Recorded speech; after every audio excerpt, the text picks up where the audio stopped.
ඇල්ලකසේ සුභාරතී සුභාරතී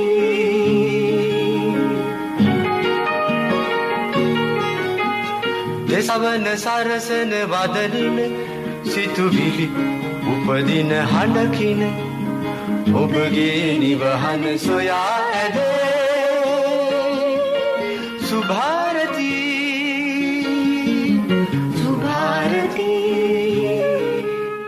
අලුත් ඉරක පායන්නේ අලුත් කිරණ විහිදෙන්නේ අලුත්ම දවස කියන්නේ අලුත් හැඟුම් උපදින්නේ අලුත් ඉරක පායන්නේ ආයිබෝන් සුබදසනක් මා ප්‍රිය මිත්‍රෝනි අලුත් බලාපොරොත්තුවක් අලුත් සිතුවිල්ලක් අලුත් ගමනක් රටම අලුතින් පටන් ගන්න දවසක් දවස කොවිඩ් වසංගතයෙන් අපි පීඩනයටපත් වුණා දැඩි ලෙසම ලෝකයම ඉතින් ඒ තත්වෙන් මිදලා බලාපොරොත්තු සහගතව දරුවන් පාසල් යනවා අපි පාරට එනවා ඉතින් ප්‍රධාන මාර්ගවල ඔබේ රථ වාහන ටික ධාවනය කරනවා රටම නිදහස් වෙලා තිබෙනවා හැබැයි බලාපොරොත්තු සහගත ලස්සන ලෝකයක් නිර්මාණය කරගන්න අපි සිතුවිලි අතින් කොයිතරම් පෝෂණය වෙන්න ඕනේද? ඒ කියන්නේ තාමත් සෞඛ්‍ය පුරුදු රකිමින් නිවැරදිව අලුතෙන් හිතන්න, දුරස්තව ඉන්න, කල්පනා කරලා බලන්න මේ නිදහස රැක ගන්න පුළුවන් අයුරින් හැම විටම වැඩ කරන්න.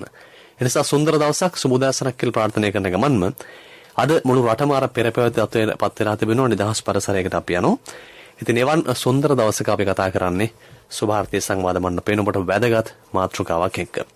අද අපි මාතෘකාව කොවිඩ් වසංගතය හා මහජන වගකීම් ඔබට මට මොනවද කරන්න තියෙන්නේ අන්නේ කාරණේ පිළිබඳව ඒ පිළිබඳව කතා බහ කරන්න අපි ආරාධනය කළා සෞඛ්‍ය ප්‍රවර්ධන කාර්යාංශයේ ලේකකාධිකාරී වෛද්‍ය ප්‍රජා සෞඛ්‍ය ඉන්දික ගුණවර්ධන වෛද්‍යතුමන්ට සුබෝදෑසනක් ආයිබෝන් ඔබතුමාට සුබෝදෑසනක් ආයිබෝන් ඇත්තටම දැන් අපි කතා කරන්නේ අද ඉතාමත් සතුටුදායක දවසක් දරුවෝ ටික පාසල් යනවා අපි හැමෝම රැකියාවලට යනවා ප්‍රධාන මාර්ගවල බාධාකින් තොර වාහන ටික ධාවනය කරනවා ඉතින් අර පෙරපැවතුණු මිනිස්සු හොයාගෙන ගියපු නිදහස් පරිසරය අවිල්ලා තිබෙනවා.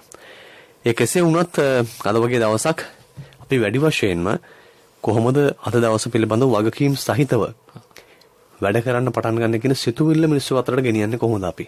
ඔව් ඇත්තටම ඔබ කිව්වා වගේ අද වෙනකොට අපේ රට අද විවෘත වෙලා තියෙනවා. ඉතින් මෙතෙන්දි වැදගත්ම වෙන්නේ අපි නව සාමාන්‍යකරණය කියලා නැත්නම් අපි නිව් නෝමල්සි කියලා හඳුන්වන ක්‍රියාවලිය ඔස්සේ සෞඛ්‍ය මාර්ගෝපදේශ වලට මුල් තැන දෙමින් සෞඛ්‍ය පුරුදු ඊටාම හොඳින් පෙරටත් වඩා මම කියන්නේ අනුගමනය කරමින් කටයුතු පවත්වාගෙන යාම තමයි. ඉතින් එතෙන්දි වැදගත් වෙනවා තවත් තත්ත්වෙත් මේ ඔබගේ වගකීම කිව්වහම මේ එන්නත් කරණය සම්බන්ධව මෙතන කතා කරන්න ඕනේ. ඉතින් මෞලිකවම අපි කතා කළොත් එහෙම මෙතෙන්දී අපේ අර නව සාමාන්‍යකරණයේ තියෙන සෞඛ්‍ය පුරුදු ටික මම හිතනවා ඔබට නැවතත් මතක් කර දීම වැදගත් වෙයි කියලා. එතෙන්දී අපි දන්න හැමෝම දන්න මෞලිකවම අර නිවැරදි ලෙස සබන් නොදා අත්සේදීම, ඒ වගේම මුඛාවරණය නිවැරදි ලෙස පැළඳීම, සමාජ දුරස්ථභාවය සබා ගැනීම සහ සොසන සිරිත් ඉතිආකාරව පිළිපැදීම කියන ඒවා වගේම අපිට කායික සහ මානසික සෞඛ්‍ය සම්බන්ධව කතා කරනකොට ඒවත් වැදගත්. අපි ඒවා ඉස්සරහට කතා කරමු. ඉතින් මෙතෙන්දී ඔබේ වගකීම විදිහට මම දකින්නේ මූලිකවම අපි අපි දන්නවා අපේ රට මේ තත්ත්වයටපත් වෙන්න අපි හැමෝම ඇත්තටම සහයෝගයක් දුන්නා. අපේ රට කැපකිරීම කළා. ආර්ථික දුෂ්කරතා විශේෂයෙන්ම සමාජ දුෂ්කරතා විවිධාකාරයේ දුෂ්කරතා අපි තන හැම ශේෂ්ත්‍රයේම කට්ටිය අත්විඳා. ඉතින් ඒවත් එක්ක අපේ කරපු කැපකිරීම අර කොවිඩ් වසංගතය තවදුරටත් හොඳ පාලනයක් ගන්න නම් ඊටාම වැදගත් වෙනවා මේ ඔබගේ සහයෝගය පෙරටත් වඩා මම හිතන්නේ නේද? පෙරටත් වඩා ඔබ අපි හැමෝටම ලබා දීලා ආදරණීයව රැක ගැනීමටත් ඒ වගේම අපේ රට අවසාන වශයෙන් ආරක්ෂා කර ගැනීමත් කියන දේවල් වලට වැදගත් වෙනවා. ඔය ඉතින් වැදගත් කාරණයක් ඔබතුම මතක් කළේ අද උදේ පාන්දරම දැන් අපි මේ නව සාමාන්‍යකරණයට යන්නේ මේ මොහොතවන මෙතන නිදහස් පරිසරයකට ගියත් තාමත් ආසාදිතෙන් වාර්තා වෙනවා. එය කිසිසේත් අමතක කරන්න හොඳ නැහැ. එතකොට මරණ යම් ප්‍රමාණයකට වාර්තා වෙනවා. ඒ නිසා මේ වගකීම යම් තැනක ගිලිහි ගියොත් ඒ අපේ දුකට නැත්නම් අපි පෙරපරදීම ආයේ හිර වෙන්න, තනි වෙන්න, දුරස්තව ඉන්න කියන නීති සමුදායත් එන්න බැරි කමක් නැහැ. ඔව්. ඇත්තටම ඔබ කිව්වා වගේම දැන් අපි දන්නවා අපේ ලංකාව වගේ රටකට අර රට වසා තැබීම වගේ දේවල් ඔරොත්තු දෙන්න නැහැ. ඒක මොකද හේතුව අපි දන්නවා අපි දැන් මේ තුනටත් අපි හැමෝම පීඩා විඳලා තියෙනවා යතින්. ඉතින් ඒකින්ද මෙතෙන්දී වැදගත් වෙන්නේ අපි නව සාමාන්‍යකරණය කියන ක්‍රියාවලිය එලෙසම නිවැරදිව මේ පිළිපැදීම. අනිත් පැත්තෙන් මම කිව්වා වගේ එන්නත් කරණය කියන එකත් වැදගත් වෙනවා. ඉතින් ඒ දෙකම අර බයිසිකල් එක රෝඩ් එක වගේ යන්න තියන්න ඕනි. අනිත් පැත්තෙන් මම එන්නත් කරන සම්බන්ධව අපි කතා කළොත් එහෙම සමහරක් අය හිතාගෙන ඉන්නවා අපි එන්නත ගහලා තියෙන. දැන් අපි ආරක්ෂිතයි කියලා. ඒ කිසිසේත්ම එහෙම හිතන්න හොඳ නැහැ. මම ඔබට සරල උදාහරණයක් මේකින් එක පැහැදිලිවොත් ඔබ හිතන්න දැන් අපි වාහනයක සීට් බෙල්ට් දාගෙන අපි ආරක්ෂිතව ගමන් කරනවා. හැබැයි එහෙම උනායි කියලා අපිට මේ මාර්ග නීති පිළිපදින්න නැතුව ඉන්න බෑනේ. අපි හරියම මාර්ග නීති අනුගත වෙනවා. ඒ වගේම තමයි අපි බයිසිකලයක හෙල්මට් එකක් දාගෙන ගමන් කළයි කියලා මේ අපි මාර්ග නීති අනුගමනය. එහෙම නැත්නම් අනුතුරක් වීම වළක්වන්න බෑ. ඒ වගේ දැන් ඔබ එන්නත ගැහුවයි කියලා ආරක්ෂාවක් වෙනවා. නමුත් අර මාර්ග නීති අනිවාර්යයෙන්ම වැදගත් වෙනවා. මොකද අංක 1ට මේක පිළිපැදීම අවශ්‍ය වෙනවා. හොඳයි වෛද්‍යතුමනි, අත්‍තරම දැන් එන්නත් කරණය ඉතාමත් වැදගත්. ඒ ඉතාමත්ම ප්‍රබල කාරණයක් වුණු ලෝකෙම පිළිඅරන් තිබෙනවා. ඒ වගේම පූර්ණ එන්නත් කරණය කියන කාරණේ පිළිබඳවත් තාමත් එන්නත් නොකර කෙනෙක් අපි වහන් ඉන්නවා නම් කොවිඩ් නැහැ කියලා ඉන්න එක නෙවෙයි එන්නත් කරන්නට යන්න කියන පණිවිඩය. ඒක වැදගත්. ඉතින් දැන් ඔබ හෙව්වා වගේ මේ අපි දැන් පූර්ණ එන්නත් කරණය සම්බන්ධව කතා කරලා තියෙනවා. මේ පූර්ණ එන්නත් කරණය කියලා කියන්නේ ඔබ කුමක් හෝ කොවිඩ් එන්නතක. දැන් අපි දන්නවා ලංකාවේ දැන්ට කොවිඩ් එන්නත් වර්ග 5ක් පමණ භාවිත වෙනවා. ඒ කුමන හෝ කොවිඩ් එන්නතක මාත්‍රා දෙකම සාර්ථකව ලබාගෙන සති දෙකක් ඉක්ම ගිය පසු තමයි අපි පූර්ණ එන්නත් කරන්නට ලකුණා කියන්නේ. අපි එහෙම වුණොත් තමයි ඔබට අර වෛරසයෙන් ආරක්ෂාව කියන එක අපි ලැබෙනවා කියලා සැලකන්නේ. ඉතින් ලෝක සෞඛ්‍ය සංවිධානයට අනුව බලාගෙන තියෙනවා සාමාන්‍ය යම් කිසි රටක ජනගහණයෙන් මම කිය සමස්ත ජනගහණයෙන් අඩුම වශයෙන් 70%ක්වත් එන්නත් කළොත් එහෙම අපිට වසංගතයේ ලොකු පාලනයක් ගන්න පුළුවන් කියලා. දැන් ඔබ අද මේ මෑත වෙනකොට තියෙන මේ සංඛ්‍යාලයක අනුව අද වෙනකොට අපිට අපි කියන්න සතුටුයි අපි රටක් වශයෙන් ලෝකයේ පළවෙනි රටවල් 20 අතර ඉන්නවා මේ සමස්ත ජනගහණයට සාපේක්ෂව එන්නත් කරපු. ඉතින් එතකොට අපි අහුවොත් එහෙම අපේ රටේ දැන් මේ වෙනකොට මේ අවස්ථාව වෙනකොට 60%ක් ඒ කියන්නේ ලොකු ප්‍රතිශතයක්. මම අර කිව්වේ ලෝක සෞඛ්‍ය සංවිධානය කියන්නේ 70%යි අර අඩුම වශයෙන් එන්නත් කරන එක. නමුත් අපි 160ක ඉන්නවා කියන්නේ මාත්‍රා දෙකම ලබාගෙන පූර්ණ එන්නත් කරන්නේ සංඛ්‍යාව. ඉතින් ඒක හොඳ තත්ත්වයක්. ඉතින් වැදගත් වෙන රජයත් මේ සම්බන්ධයෙන් අවධානය යොමු කරලා දෙන හින්දා අපේ පැත්තෙන් ඉතාම වැදගත් වෙනවා. මම නැවත මතක් කරන්නේ ඔබගේ වගකීම අර නාම සාමාන්‍යකරණය කියන ක්‍රියාවලිය ඒ විදිහටම පවත්වාගෙන යාමට ඔබගේ සමාජ වගකීම ඉටු කරන්න කියලා. ඇත්තටම දැන් කොවිඩ් වසංගතයෙන් ලෝකෙම බැට කරනකොට සමහර රටවල් සාමාන්‍ය ජනතාව අතහැරලා ගියා. පාරවල වැටලා මිනිස්සු මිය ගියා. විශාල වශයෙන්. නමුත් ලංකාවේ ආසාදිතෙන් වාර්තා වුණොත් ඒ ආසාදිතෙන් හොයාගෙන ගිහිල්ලා පළමු පෙළ දෙවෙනි පෙළ තෙවෙනි පෙළ ආශ්‍රිතෙන් හොයාගෙන ගිහිල්ලා නිවසට ගිහිල්ලා ගෙනැල්ලා රෝහල් ගත කරලා බෙහෙත් කරපු රටක්. ඒ වගේම අපේ රටේ ආර්ථිකයේ ප්‍රධානම ආදායම් මාර්ග අහිමි වෙලා තියෙද්දි අපි එන්නත් කරන ඉතාම වේගයෙන් කරපු රටක්. ලෝකේ කොහෙවත් අඩුපාඩු නැතුව නෑ. නමුත් මේ වගේ ක්‍රියාවලියක් දැන් සෞඛ්‍ය ප්‍රාධාන කාර්යාංශය ගත්තත් විශාල කාර්යභාරයක්. වෛද්‍යවරුත් මේ ගෙවුණු කාලේ බර කොහොමද දරාගත්තේ? ඔව් ඇත්තටම ඔබ කිව්වා වගේ මම කලිනුත් ඒකයි කිව්වේ. දැන් මේක අපි තනි පුද්ගලයෙකුට විතරක් කරන්න පුළුවන් දෙයක් නෙවෙයිනේ. ඒතර අපි මං කියව රටේ ජනතාව වශයෙන් හැමෝගෙම එකමුතුවෙන් කරපු ක්‍රියාවලියක සමස්ත ප්‍රතිඵලයක් තමයි අපි මේ භුක්ති විඳින්නේ. මම ඒකයි නැදවත් අවධාරණය කරන්නේ මේ භුක්ති විඳීම අපිට ඒ ආකාරයෙන්ම තියාගන්න නම් ඔබේ කැපකිරීම තවදුරටත් ඉතා අවශ්‍ය වෙනවා.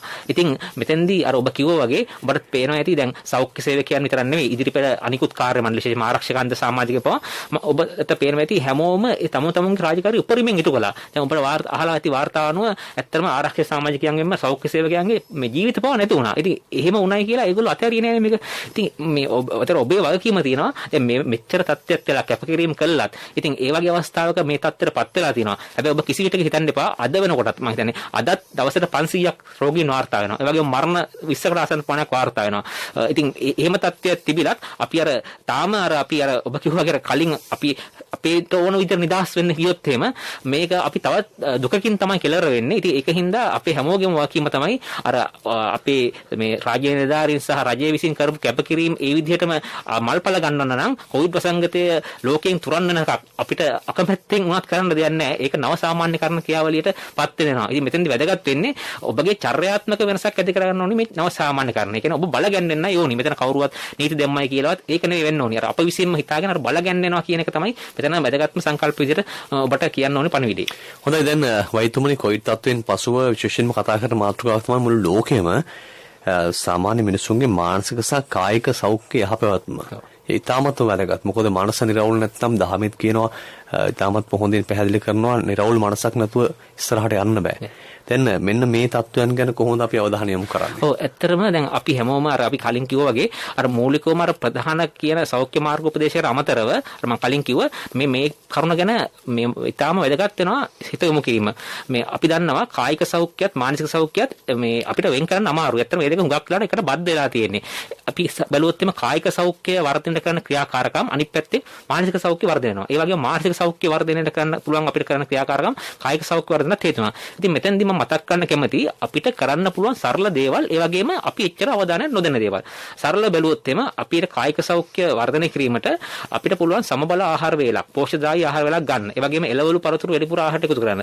ඒක අපිට මේ ඊටාම වැදගත්. අපි දන්නවා ඇත්තටමනේ. ඒක දන්න දෙයක්. ඒ වුණාට අපි එච්චර අවධානය යොමු කිරීමක් මම හිතනවා අඩුයි කියලා. ඉතින් ඒක වැදගත් වෙනවා ඔබ අවධානය යොමු කරන්න. අනිත් පැත්තෙන් අපේ නිින්ද සම්බන්ධය අපි ඇත්තටම මේ දවස්වල ඔබ තේරෙනවා ඇති විශේෂයෙන්ම පාසල් දරුවන්ට පවා ඔය නිින්ද සම්බන්ධව විවිධ ප්‍රශ්න තියෙනවා. මොකද හේතුව ඒගොල්ලෝ මාර්ගගත අධ්‍යාපනයේ යොමු වෙලා ඉන්නේ. එතකොට නිදා ගැනීමේ මේ ප්‍රමාද වීම තියෙනවා. ඉතින් ඒකින්ද එවැනි දේවල් නිසා නිින්ද සම්බන්ධව ලොකු ගැටලු තියෙනවා. ඉතින් මෙතෙන්දි වැදගත් වෙනවා මේ සුවදායි රාත්‍රී ප්‍රමාණවත් නිින්දක්. එතකොට ඒක අපි වැඩිහිටියෙකුට නම් කියන අඩුම ගානේ පැය 7ක්වත් රාත්‍රී සුවදායි නිින්දක් අවශ්‍යයි කියලා. මොකද ඔබට අපි හැමෝම අත්දැකීමෙන් දන්නවා අපිට හරියට නිින්ද කිය නැත්නම් ඊළඟ දවසේ වැඩ කරනකොට හරි අපහසුයක් එකට දැනෙනවා. ඉතින් එතකොට මේ මුළු දවසේම වැඩ හරියට කරගන්න වෙන්නේ නැහැ. එතකොට ඒක දෙවෙනි කාරණේ. අනිත් පැත්තෙන් අපි වැදගත් වෙනවා අපේ මොකක් හරි නිවෙස්යේ සිට කරන්න පුළුවන් විනෝද කටයුතු එක. අඩුම ගානේ දවසට පැය භාගයක්වත් යෙදීම වැදගත්. එතකොට විනෝද කටයුතු කරන ඕන තරම් තියෙනවා අපිට. අපිට සින්දුවක් කියන්න පුළුවන්. නැත්නම් පවුලේ සමාජිකයන් සමග එකතු වෙලා මොකක් හරි වැඩක් කරන්න පුළුවන්. එහෙම නැත්නම් අපිට මේ සංගීත භාණ්ඩයක් වෙනක වාදනය කරන්න පුළුවන්. එක එක දේවල්. ඒ පොතක් කියවන්න පුළුවන්. නැත්නම් පොතක් මොකක් හරි දෙයක් ලියන්න පුළුවන්. ඉතින් ඒ වෙනි කටයුතු යෙදීමත්. අනිත් පැත්තෙන් අපි දන්නවා විශේෂයෙන්ම මේ ව්‍යායාම් කියන එක තාම වැදගත් වෙනවා කායික සෞඛ්‍ය වර්ධනය කිරීමට. ඔය මම කිව්ව කාරණා හතර වැදගත් වෙනවා අපේ කායික සෞඛ්‍ය වර්ධනය කිරීමට. අනිත් පැත්තෙන් මානසික සෞඛ්‍ය එමගින් වර්ධනය කිරීමට. ඉතින් ඒක වැදගත්. තවත් දෙයක් කියන්න කැමතියි මෙතෙන්දී තොරතුරු සම්බන්ධව. දැන් ඔබ දන්නවා මේ තොරතුරු සම්බන්ධව ගත්තාම දැන් ඕන තරම් අපිට සමාජ ජාලා තියෙනවා, විවිධ මාධ්‍ය තියෙනවා. ඉතින් ඕන දෙයකින් අපිට තොරතුරු ගන්න පුළුවන්. මේ අපිට දැන් වාර්තා තියෙන සංඛ්‍යාලේඛන අනුව මානසික ව්‍යාකූලතාවයන් වලට බලපාන හේතුවක් විදිහට හොයාගෙන තියෙනවා මේ අනවශ්‍ය විදිහට අපි තොරතුරු පස්සේ යෑම. ඉතින් එතකොට මෙතෙන්දී මම අවධාරණය කළා කියන උනි පණිවිඩයක් තමයි ඔබ හැමෝටම මේ අපිට අවශ්‍ය තොරතුරු විතරක් ගන්න ඕනි විශ්වාසදායී නිල මාධ්‍යයකින්. ඒක වැදගත්. අනිත් පැත්තෙන් අපි දැන් පවුලේ ඇත්ත එක්ක බෙදා ගන්නකොට දැන් ගරුවන්ට ඒ සරලව ඒ අදාළ තොරතුරු කියා දෙන්න ඕනි. ඉතින් ඒක වැදගත් ඒවා. දැන් ඔබ එහෙම නැතුව අපිට සමාජ ජාලා ඔස්සේ තියෙන හැම තොරතුරක් කිරීම අවධානය යොමු කරන්න ගියොත් අපිට වෙන වැඩක් කරගන්න බෑ. ඒ මගින් මානසික ව්‍යාකූලතාවයන් හිතෙනවා. ඉතින් ඒකින්ද අර මම කිව්ව කායික සහ මානසික සෞඛ්‍ය කරන්න පුළුවන් මම මුලින්ම කිව්ව සරල දේවල්. හැබැයි අපි අවධානය යොමු කරන්නේ නැහැ. ඉතින් ඔය කියන කාරණා පහ අර මම කලින් කිව්ව සෞඛ්‍ය මාර්ග උපදේශයත් එක්කම ඒක සමගාමීව ක්‍රියාත්මක කිරීම වැදගත්. මොකද හේතුව කායික සෞඛ්‍ය මානසික සෞඛ්‍ය වර්ධනය කියන්නේ කොවිඩ් වසංගතය කියන්නේ ඔබ දන්නවා අපිට වෙනත් රෝගීන් වලින් පවා ආරක්ෂා වීමට බලපාන සාධකයක්. හොඳයි ඉතින් මේ කතා කරන්නේ අපි ඔබට වැදගත් රටට වැදගත් මාතෘකාවක්. අද නිදහස් රටක අපි යලිවතාවක් පාරට එනවා නැත්නම් මහා මාර්ගයට එනවා රැකියාවට එනවා. ඉතින් ඒ නිසා අපි කොහොමද වැඩ කරන්නේ? අපි කොහොමද සතුටින් ඔබ අපි හැමෝම කැප කරලා දිනාගත් මේ නිදහස් පරිසරය ආරක්ෂා කරගන්න කියන කාරණාව ගැන සුභාර්ථයෙන් අපි කතා කරන්නේ. මේ සුභාර්ථය සංවාද මණ්ඩපයේ ශ්‍රී ලංකා ගුවන්විදුලි සංස්ථාව ඔබට තිලන කරන ඉසුරුණු දැනුමින් විසිතුරු මිහිරෙන් මහෝඝයක් වන් ස්වදේශීය සේවයයි මේ ස්වදේශීය සේවයයි. අද සුභාර්ථය සංවාද මණ්ඩපයෙන් අපි කතා කරන්නේ කොවිඩ් වසංගතය හා මහජන වගකීම් පිළිබඳව සෞඛ්‍ය ප්‍රවර්ධන කාර්යාංශයේ ලේකකාධිකාරී වෛද්‍ය ප්‍රජා සෞඛ්‍ය ඉන්දික ගුණවර්ධන වෛද්‍යතුමාත් එක්ක. දැන් වෛද්‍යතුමා අපි මේ කොවිඩ් වසංගතයත් එක්ක ආර්ථිකය හැකිලුණා, ජන ජීවිතය හැකිලුණා, අපේ සිතුවිලි වලට ගොඩක් දුර යන්න බැරි වුණා, නිදහස් පරිසරය නැති වුණා. හැබැයි අද අලුතෙන් ප්‍රබෝධමත්ව අපි අවදි වෙලා ඉන්නවා, වැඩ කරනවා. එතකොට අපිට දකින්න තියෙන සමාජයත් එහෙමයි. ගොඩාක් අය හිතමිතුරන් හමු වෙනවා, රැකියාවලට යනවා, ආර්ථිකය ජනනය කරනවා. දැන් මේ කතා කරන කාරණාත් එක්ක බැලුවොත් පෙරපාසල් සහ පාසල් තාමත් වැදගත්. මොකද ගෙවුණු කාලේ අහිමි වුණු කාලේ අපි කොහොමද ලබා ගන්නේ දරුවන්ට ලබා දෙන්නේ. පෙරපාසල් මට්ටම සහ පාසල් මට්ටමේ දරුවන්ගේ හැසිරීම නැත්නම් ඔවුන්ගේ හමුවීම කොයිතරම් වැදගත්ද පළමුව ඔවුන්ගේ ජීවිතවලට. ඔව් ඇත්තටම අපි දන්නවා විශේෂයෙන්ම අපි පෙරපාසල් වලින් මුලින් පටන් ගත්තොත් එම අපි හැමෝගෙම ජීවිත කාලයේ වැදගත්ම සම්දිස්ථාන තමයි පෙරපාසල්. ඔබ අහලා ඇති මුල් ළමාවිය සංවර්ධනය කියන එක දැන් අපි මුළු ලෝකෙම කතා කරනවා. මොකද දැන් අපි අනාගතයේදී කුමන පුද්ගලයෙක් බවට පත් වෙනවද කියන එක හුඟක් දුරට ගැහෙන්නේ අපි මේ මුල් කාලේදී ලබන අත්දැකීම් අනුව. ඉතින් පෙරපාසල කියන්නේ අපේ මුල් ළමාවියේ මූලිකවම සංවර්ධනය කරන ස්ථානයක්. දැන් මෙතෙන්දී අපි වැදගත් වෙන්නේ පෙරපාසල් දැන් ආරම්භ වෙලා තිනවා. මෙතෙන්දී පෙරපාසල් ගුරුවරුන් වශයෙන් උත් ඒ වගේම පෙරපාසලේ සිටින අනිත් කාර්ය මණ්ඩලයත් ඒ කියන්නේ ඒකට උදව් කරන කාර්ය මණ්ඩලයන ඒගොල්ලන්ගේත් වගකීමත් ඒ වගේම දෙමව්පියන් සහ ළමයින්ගේ වගකීමත් ගැන පොඩ්ඩක් කතා කරන්න අවශ්‍යයි. ඉතින් මුලින්ම බැලුවොත් එම දැන් ඔබ දන්නවා පෙරපාසල ආරම්භ කළාට පස්සේ මෙතෙන්දී මූලිකවම වැදගත් වෙන මම කලින් කිව්වා වගේ ඒ අදාළ කාර්ය මණ්ඩලේ පූර්ණ එන්නත් කරන ලක්වීම ඉතාල වැදගත් වෙනවා. ඉතින් ඒක ප්‍රධාන කාරණයක්. ඊට අමතරව දැන් අපි දන්නවා පොඩි මේ ලොකු අයට වගේ නෙවෙයිනේ පෙරපාසල් ළමයි කියන්නේ ඒගොල්ලෝ හරි සෙල්ලම් වශයෙන් අය. ඉතින් එතෙන්දී ඒගොල්ලන්ට ඔය අත්සේදීම ඒ වගේ සෞඛ්‍ය පුරුදු හරි ටිකක් අපහසුයි කියා දෙන්න. ඉතින් මෙන්න මෙතන තමයි අපිට වැදගත් වෙන්නේ පෙරපාසල් ගුරුවරයා වශයෙන් ඔබට ඔබේ කාර්යභාරය මොකද මේ විවිධ ක්‍රමෝපායන් භාවිත කරලා ඒගොල්ලන්ට ඒ පුරුදු ජනිත කරන්න පුළුවන්. මම සරල උදාහරණ කිහිපයක් කියන්නම්. මොකද මම හිතනවා ඒක ඔබට වැදගත් වෙයි කියලා. සාමාන්‍යයෙන් අපි දන්නවා ළමයින් ඉගෙන ගන්න ක්‍රම කීපයක් තියෙනවා. ඒ කියන්නේ අහලා ඉගෙන ගන්නවා, දැකලා ඉගෙන ගන්නවා. සමහර අනුකරණය මගින් අපි කියන්නේ එහෙම ඉගෙන ගන්නවා. එහෙම නැත්නම් අත ගාලා බලලා එහෙම ඉගෙන ගන්නවා. ඒ විවිධ උත්තේජ මාර්ගයෙන් අපිට පුළුවන් නම් ඔය සෞඛ්‍ය පුරුදු ළමයින්ට සරලව කියා දෙන්න ඒක වැදගත්. ඇත්තටම මම තරල උදාහරණයක් විදිහට පැහැදිලි කරොත් දැන් අපි දන්නවා ළමයි කැමතිය කාටුන් චරිතවලට. ඉතින් එතකොට ඔබට පුළුවන් නම් ඔබේ පෙරපාසලේ නිකන් හිතන්නකෝ මොකක් හරි මේ බෙය කෙනෙක් හරි ටෙඩි කෙනෙක් හරි නිකන් අනුකරණය කරලා එයාට මාස් එකක් දාලා තියෙන. එතකොට ළමයින්ට සංවාදයක් ඇති කරන්න පුළුවන්. අද කොහොමද මේ බෙය අද මාස් එකක් දාලා නේද? ඒ වගේ දේවල් මගින් එතකොට ළමයි ඒකෙන් අනුකරණය කරනවා. ඒ වගේම අපි දන්නවා පෙරපාසල් වල තියෙනවා ඔය සර්කල් ටයිම් කියලා. ඒ කියන්නේ කට්ටියත් එකතු වෙලා කරන එක. ඉතින් එතෙන්දී අපිට සංවාද ගොඩනගන්න පුළුවන් එක එකනාගේ අත්දැකීම් ගැන. ඒතකොට ඒකේ පුතා නැත්තම් දුව ඔයාට මොකක් හරි තිබිච්ච දෙයක් කියන්න ඔබ දන්න දෙයක් ඒ වගේ යන්න එතනින් හැමතිස්සෙම මෙතන ධනාත්මක විදියට ළමයින්ට දෙන්න වැදගත් වෙනවා. අනිත් පැත්තෙන් අපිට තියෙනවා ඔය සරලව හදපු සින්දු තියෙනවා මේ ළමයින්ට අත්සේදීම සම්බන්ධව කරපු වීඩියෝ. දැන් ඔබට ඕන නම් යුනිසෙෆ් සංවිධානයත් මම අපේ සෞඛ්‍ය ප්‍රාර්ථනා කාර්යාංශයේ වෙබ් වලට ගියොත් ඒ එවැනි දේවල් ගන්න පුළුවන්. ඊට අමතරව ඔබට පුළුවන් නම් ඔබටත් නිර්මාණය කරන්න පුළුවන්. ඉතින් මම කියන අර මූලිකවම මේ සෞඛ්‍ය පුරුදු කියන එක පෙරපාසල් ළමයින්ගේ පුරුදු කිරීමට අපි වෙන ක්‍රමෝපායන් භාවිත කරනවා. මොකද ඒක ඉතා වැදගත් වෙනවා ඒ ළමයාගේ ආරක්ෂාවට. ඉතින් මම කලින් කිව්ව දේවල් වඩා ඔබට නිර්මාණාත්මක කරන්න පුළුවන් නම් එතකොට කතාන්දර කියන්න පුළුවන්. ඒ වගේම අර මං කිව්වාගේ නාට්‍ය අනුසාරයෙන් දන්නන්න පුළුවන්. නැත්නම් අපිට පුළුවන් නම් එක එක ඔය මේ රෝල් මොඩල් විදිහට මේ ළමයින්ට අපි අර විකට දුන් තරග තියන්නේ එවැනි දේවල් කරන්න පුළුවන්. ඒවා වැදගත් වෙනවා. ඉතින් ඒ කොහොම හරි මම කියන්නේ අර ළමයින්ගේ චර්යාත්මක වෙනස අපි කියන්නේ පෙරපාසල් ළමයි බල ගන්නන්න ඔබට පුළුවන්. ඉතින් ඒකට අර විවිධ ක්‍රමෝපායන් යොදාගෙන ඔබ මහන්සි වෙන්න ඕනි. ඒක එක පැත්තක්. අනිත් පැත්තෙන් ඔබ අහලා තියෙන බයෝ බබල් සංකල්පය අපි කතා කරන. ඒ කියන්නේ ජෛව බුබුලු සංකල්පය. මෙතෙන්දී අපි දන්නවා සමහර පෙරපාසල් වල පන්ති කීපයක් තියෙනවානේ. එතකොට මේ පන්ති වල බයෝ බබල් සංකල්පයට අනුව කටයුතු කරොත් එහෙම අර පන්ති අතර යම්කිසි ආකාරයෙන් ආසාදනයක් ඇති වුණොත් ඒක ව්‍යාප්තියම නවත්නවා. ඒකත් මම හිතන්නේ වැදගත් පොඩි වචනයක් කියන එක මෙතෙන්දී.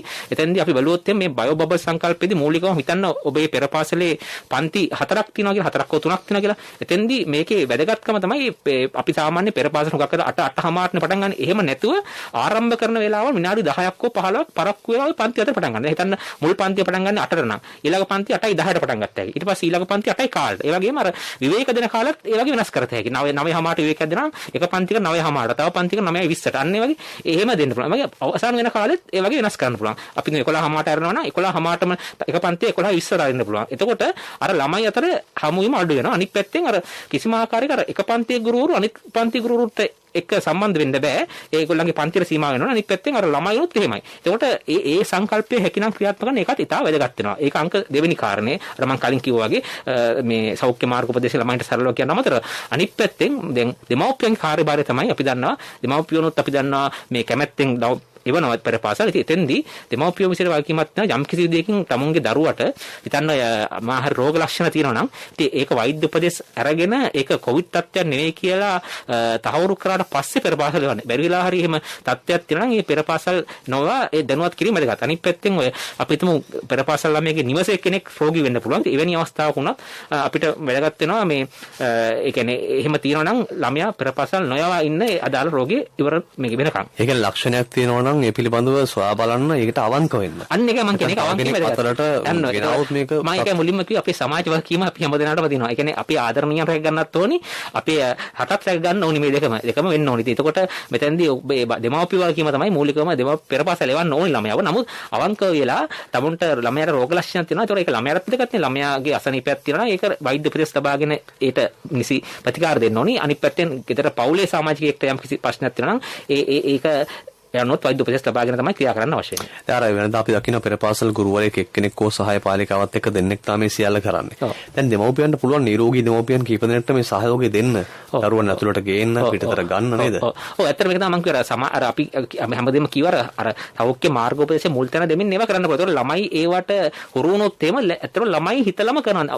ඔබ දන්නවද දැන් ළමයින්ගේ චර්යාව නැස් කරන හරි ලේසි වැඩිහිටියන්ට වඩා. ඉතින් එතකොට ඒවා පොඩි කාලෙම ඒගොල්ලෝ පුරුදු වුණොත් එහෙම ඒගොල්ලෝ ලොකු වුණාමත් මේ අර සෞඛ්‍ය පුරුදු ඉතාලම ලේසි පුරුදු කරන්න. මම ඒකයි කිව්වේ අර විවිධ ක්‍රම භාවිතා කරලා ළමයින්ට සරලව ඒක කියා දෙන්න ඕනේ. ඉතින් ඒක තමයි වැදගත් වෙන්නේ. අර අවසානයේ අපි අර කිව්වා වගේ බල ගැනීම කියන එක ළමයින්ට කරන්න නම් අර විවිධ ක්‍රම භාවිතා කරන්න අවශ්‍ය වෙනවා.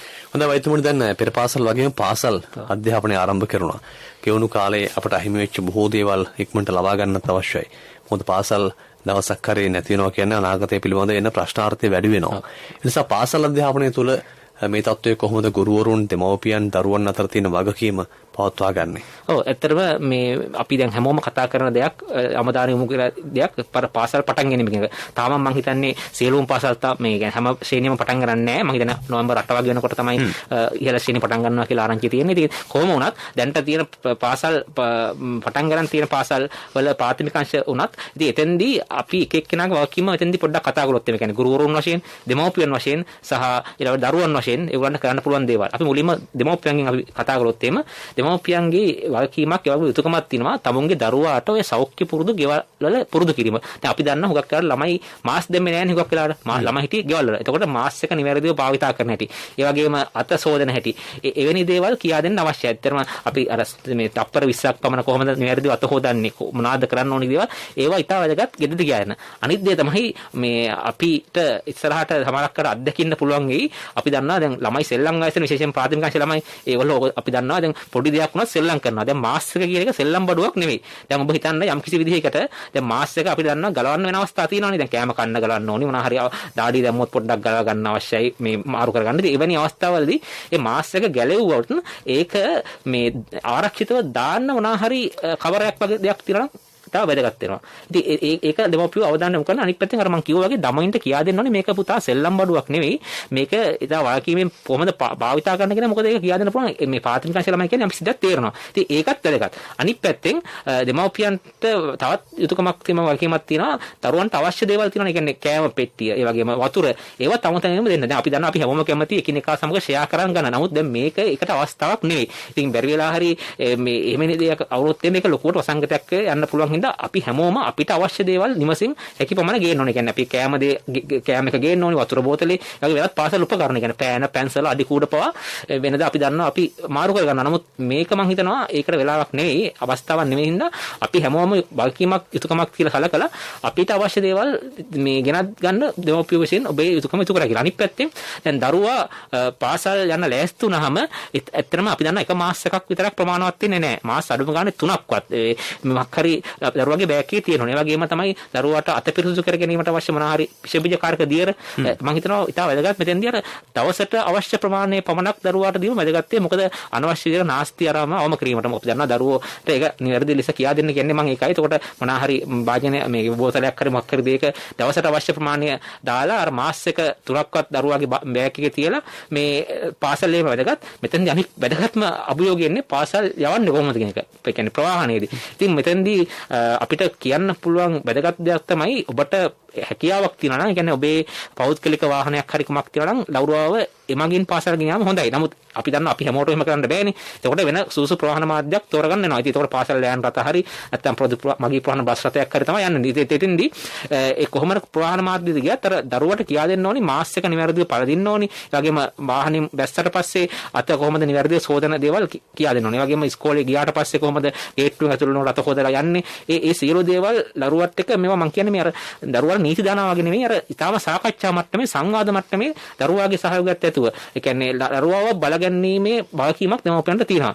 ඉතින් ඒ මම කියන්නේ දැන් අපි දැන් කතා කළේ පාසල් යන්න ලෑස්ති වෙන අවස්ථාව. දැන් පාසල් ගිහිල්ලා දරුවා ආවට පස්සේ ඊට වැදගත් වෙනවා දරුවාව පිරිසුදු කිරීමට මේ උදව් කිරීම. මොකද අපි දන්නවා දැන් දරුවා පිරිසුදු කළා තමයි ගෙට ගන්න අවශ්‍ය වෙන්නේ. කියන්නේ ඇරුවට පස්සේ ආවට පස්සේ පිරිසුදු කළා. ඒ වගේම අපිට පුළුවන් නම් දරුවාගේ සපත්තු දේවල් වගේ අවුවේ තියන්න. ඒ වයින් දේවලුත් වැදගත් වෙනවා. මම කියන්නේ මේ කීවා හැමෝටම ගන්න බෑ. අපි තක්කු නිවාසවල ජීවත් වෙන අයට මම කියන දේවල් කරන්න පාළුව අමාරුයි. නමුත් පුළුවන් අයට මම කියන්නේ පුළුවන් අයට මම එකයි කිව්වේ හැමතිස්සම අපේ ශක්ති ප්‍රමාණයෙන් අපි මේවට අනුගත වීම අවශ්‍යයි. ඉතින් එතකොට මේ මේවා ඔබට දැන් මේ කියන කරුණු ඔබට කොහොමද ගලප ගන්න කියන එක ඔබට වැදගත් වෙනවා. ඔබේ ශක්ති ප්‍රමාණය හිතා ගැනීම. ඒක ඔබතුමා කියන්නේ මේ පිටත තියෙන වෛරසයක් ගේ ඇතුළට ගෙන්න පුළුවන් කියන එකයි මම කියන්නේ. ඒක අපිට පුළුවන් තරම් අපි ඒකටයි අනුගමනය කරනවා. අපි දන්නවා ගෙවල් වල ඉන්න වයසක අය නම එකයි මුලින්ම කිව්වා අපි අර වැක්සින් ගත්තා නැත්නම් එන්නත් ගහගත්තා කියලා අපි 100% කොහෙවත් ආරක්ෂා කරනවා කියලා කිසිම තැනක සඳහන් කරලා නැහැ. ඉතින් මම ඒක මේ අපි කියන දේවල් අනුගමනය කිරීම වැදගත් මාර්ගෝපදේශ යටත්ව. ඉතින් ඒක වැදගත් වෙනවා මෙතෙන්දී. මම හිතනවා මේ දෙමව්පියන්ගේ කාර්යභාරය ඒක මූලිකවම තමයි කියන්න ඕනේ කියලා. අපි ඊට පස්සේ අපි කතා කරොත් එimhe ගුරුවරු වශයෙන් ඊටාම වැදගත් කාර්යභාරය මෙතෙන්දී කරනවා. දැන් මෙතෙන්දී මම හිතනවා වැදගත්ම වෙන්නේ දැන් මේ අපි අධ්‍යාපනයට තැන දුන්නට දැන් ඔබ අහලා ඇති අධ්‍යාපනයේ මූලික මේ අභිමතාර්ථ තුනක් තියෙනවා. දැනුම දීම ආකල්ප සහ කුසලතා කියන එක. ඔබ අහලා තියෙන. ඒතකොට දැනුම කියන එක අපිට විවිධ මාධ්‍ය වලින් ගන්න පුළුවන්. නමුත් අපි දන්නවා ආකල්පත් කුසලතා කියන එකත් අපිට එහෙම ගන්න අමාරුයි. මොකද ඒක තමයි අපිට පාසල් අධ්‍යාපනයේ වැදගත්ම. දැන් අපි අද මෙතන ඉන්නවා නම් අපිට තියෙන හැකියාවක් මොනවා හරි කුසලතාවයක් අපි ලබා ගත්තේ මූලිකව පාසල් අධ්‍යාපනයේ. ශික්ෂණය සහ හික්මීම. ඒ වැදගත් වෙනවා. අපි මේ කියන්නේ විවිධ බාහිර ක්‍රියාකාරකම් කරනවා නම් ඒ හැමදේම අපිට අපේ අත්දැකීම ලැබෙනවා. අපේ ආකල්ප සහ මේ විශේෂයෙන්ම කුසලතා සංවර්ධනයට. ඉතින් මෙතෙන්දී මම ගුරුවරුන්ට ආදරේ මතක් කරන්න කැමතියි. මොකද දැන් ඔබ මේ යථාර්ථවාදී බලාපොරොත්තු තමයි ඇති කරගන්න ඕනි මේ දරුවම හිතෙන්නේ. දැන් අපි සරලව හිතුවොත් එහෙම මම රූපයක් දැක්කා වෙනස්වල සංසාර යනවා එක ගහක විවිධාකාරයේ පළ හට කියලා තියෙනවා. මම කියන්නේ ඔබ සමහරක දැකලා ඇති. එහෙම අපිට බලාපොරොත්තු වෙන්න බෑනේ. අපිට ඒ වගේ අර යථාර්ථවාදී බලාපොරොත්තු මත හිටලා දරුවන්ට කරන්න පුළුවන් දේවල් ගන්න ඕනේ. ඉතින් මෙතෙන්දී අර මම එකයි කිව්වේ මූලිකව ඔබ තන දෙන්න කුසලතා ආකල්ප වර්ධනයට. මේ අනිත් පැත්තෙන් දැන් ගුරුවරු වශයෙන් අපි දන්නවා මේ ඒගොල්ලන්ගේ මම කලින් කිව්වා වගේ වාකීමක් වෙනවා දරුවා මේවා කරනවාද කියන එක නිරීක්ෂණය කිරීමත් සරලව ඒගොල්ලන්ගේ චර්යා වෙනස් වීමට උපදෙස් දීමත්. ඉතින් එතකොට මේ ගුරුවරුන් වශයෙන් මම හිතනවා මේ සෞඛ්‍ය මාර්ග උපදේශවල අනුගත වීම වැදගත්කම නිතර දරුවන්ට මතක් කර දීම වැදගත්. හිතන්න යම් කිසි විදිහකට දරුවෙක් නිවැරදි මාසික දාලා නැත්නම් පුතා මේන්න මාසික දාන්න ඕනි කියලා අර ඒක අපි කියනවා පොසිටිව් බිහේවියර් සපෝට් කියලා තියෙනවා තියරිය. එතෙන්දී අර හැමතිස්සම අර එයාව අගය කරන්න ඕනි හොඳ ධනාත්මක පැත්තට. අර බනින්න නේ මම කියන්නේ. එතකොට එහෙමෙන් තමයි අර ළමයාගේ ඇතුලේ අර වර්ධනය වෙන්නේ මානසික හැකියාවන්. ඉතින් අනිත් එකට මම දන්නවා අපි දන්නවා දැන් මේ අවස්ථාවේදී දැන් විශේෂයෙන්ම ළමයින්ගේ මානසිකව සාමාන්‍ය නිකම් සමහර ව්‍යාකූල තත්ත්වයන් තියෙන්න පුළුවන්. අර මම අවුරුද්දකට වැඩි ප්‍රමාණයක් ගෙවල් වල ඉඳලා ඉන්නේ. විවිධ මේ පාසල දැකලත් නැහැ සමහර ළමයි. වෙන මානසික තත්ත්වෙ ඒමෙන් හින්දා අර අපි අඳුන ගන්න අවශ්‍යයි මේ දැන් එන පාසල් ළමයාට කලින් අපි අර එක වසරෙන් දෙක වසරට දෙක වසරෙන් තුන වසර ළමයාට පොඩ්ඩක් වෙනස්. මොකද හේතුව සමාජ පරිසරය වෙනස්, මානසික පරිසර තත්ත්ව වෙනස්. ඉතින් ඒ ගැන ඉතාම වැදගත් ගුරු වශයෙන් මම හිතන්නේ අවබෝධයක් තිබීම. ඉතින් එතකොට තමයි අපිට අර අපේ ඉදිරි ශිෂ්‍ය මේ දරු පරපුර මේ හොඳ පුරවැසියන් බවට පත් කරන්න පුළුවන් වෙන්නේ. අනිත් පැත්තෙන් දැන් මෙතන තවත් දෙයක් කියන්න අවශ්‍යයි. දැන් අපි හිතමු දැන් මේ පාසලේ ළමයි කසනීප වෙන්න පුළුවන්. එහෙම වෙන්න පුළුවන්. ඉතින් එතකොට මේ ගුරුවරයාට තමයි මම හිතන්නේ එතනදී මේ ප්‍රධාන වශයෙන්ම මේ ඒකේ වාකීමක් තියෙන්නේ. එහෙම ළමයි කසනීප වුණොත් එහෙම අර අපි දැන් සමහර මේ ඉස්කෝලවල තියෙනවා මේ ගිලන් කාමර කියලා. ඉතින් ඒ වැනි දෙයකට ළමයා යොමු කිරීමත් මෙතෙන්දි වැදගත් වෙනවා. අර දැන් ළමයි අතර බිය ඇති කිරීම වැළැක්වීමට කටයුතු කරනවා. අපි හිතුවොත් එන්නේ එයා කොන් කිරීමක් නෙමෙයි මම කියන්නේ. මම කියන්නේ අර අපි මෙතෙන්දි පුතා එහෙනම් අසනීපන්නේ එහෙනම් අපි පොඩ්ඩක් ඉමු කියලා අර ඒ වගේ බොහොම අර සංයමයෙන් යුතුව සැනසීමෙන් ළමයාම මේ එදාලා කාමරයට ගියාමත් මේ එයාගේ දෙමව්පියන් දැනුවත් කිරීමත් අවශ්‍යයි. ඉතින් එතනදි අනිත් ළමනුත් දැන් කලබල වෙන්න පුළුවන් මෙහෙම වුණාම මොකද කියලා. ඉතින් මම ඒකයි කියන්නේ අර බිය කියන එක ඇති නොකන තාර කටයුතු කිරීම ගුරුවරයාට වාකිමක් වෙනවා. ඉතින් මම හිතනවා මේවා තමයි මූලිකවම වැදගත් වෙන්නේ ගුරුවරයා වශයෙන් ඔබට අර මූලිකවම මානසික සෞඛ්‍ය ආකල්ප කුසලතා ඒව වර්ධනය කිරීමට අවධානය දෙන්න. අනිත් පැත්තෙන් අර ඔබ මේ චර්යාත්මක වෙනස්කම් කිරීමට ඔබේ අවධානය දෙන්න කියන එක තමයි කියන්නේ කැමති. කොයි තත්වෙන් යම් තරමකට මිදුණු නිදහස් පරිසරයක් අද ආරම්භ කරනවා අපි හැමෝම. ඒ නිසා සියලු අංශ වැඩ කරනවා. අපි පාරට යනවා ප්‍රධාන මාර්ගවල දුම්රිය මාර්ග ටිකේ නැත්නම් ප්‍රධාන මාර්ග ටිකේ දුම්රිය සහ බස් ශ්‍රද්ධාවණය කරනවා. අපි කාර්යාලවලට එනවා. දරුවෝ පාසලට යනවා. ඒ නිසා මේ සුන්දර දවස හැමදාම සුන්දර කරගන්න පුළුවන් වටපිටාව නිර්මාණය කරගන්න බුද්ධියෙන් වගකීමෙන් වැඩ කරන්න කියන පණවිඩය අද සුභාරති සංවාද මණ්ඩපයෙන් අපි ඔබට තිලන කරන්න. උදේ 7:30 වෙලාව දැන්.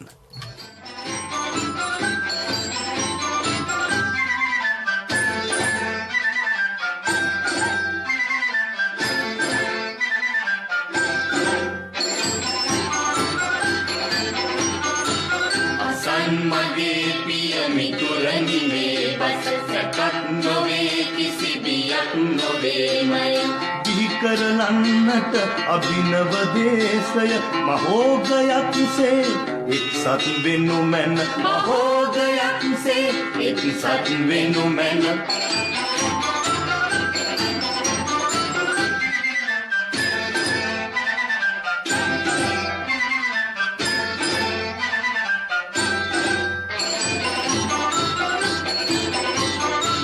අසාර වූ මුඩුබින් වල් දවමින් දහදිය බැඳ නව බිදුවට හෙළමින් වෙහෙසී හැම විට දිනු දැය වෙනු වෙන අපි කැප වෙමු මතු පරපුර වෙනුවෙන අපි කැප වෙමු මතු පරපුර වෙනුවෙන් අසන් මගේ පිය මිතුරනි මේ බස සැකක් නොවේ කිසි බියක් නොවේමයි බිහි කරලන්නට අභිනව දේශය මහෝගයක්සේ එක්සත් වෙනු මැන මහෝගයක්සේ එක්සත් වෙනු මැන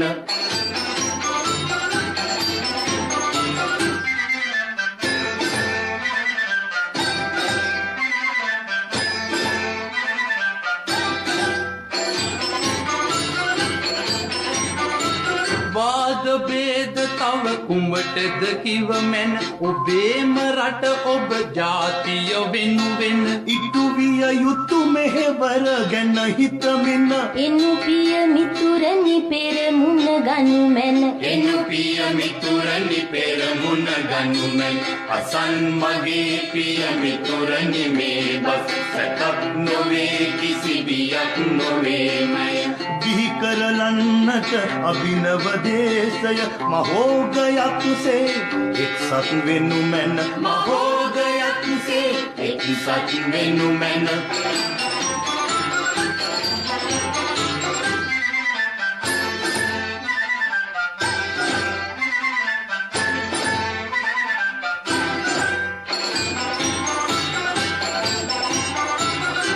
සාගත රුපු නොද සිඳ බිඳ ජය ලැබ අටුකොටු සපුරා සම්පත් පොදි බැඳ සුබ නව යුගයක මාවත හෙලිකොට එනු පිය මිතුරනි පෙරමුණ ගනු මැන එනු පිය මිතුරනි පෙරමුණ ගනු මැන අසන් මගේ පිය මිතුරනි මේ බස සැකක් නොවේ කිසි බියක් නොවේමයි බිහි කරලන්නට අභිනව දේශය මහෝගයක්සේ එක්සත් වෙනු මැන මහෝගයක්සේ එක්සත් වෙනු මැන මහෝගයක්සේ එක්සත් වෙනු මැන මහෝගයක්සේ එක්සත් වෙනු නිවා දැනුම් පවස පුවත් රැගෙන විගස පුරා සවන් රසින පියා හඹන දසත ස්වදේශීය සේවයයි උදාන කරාවයි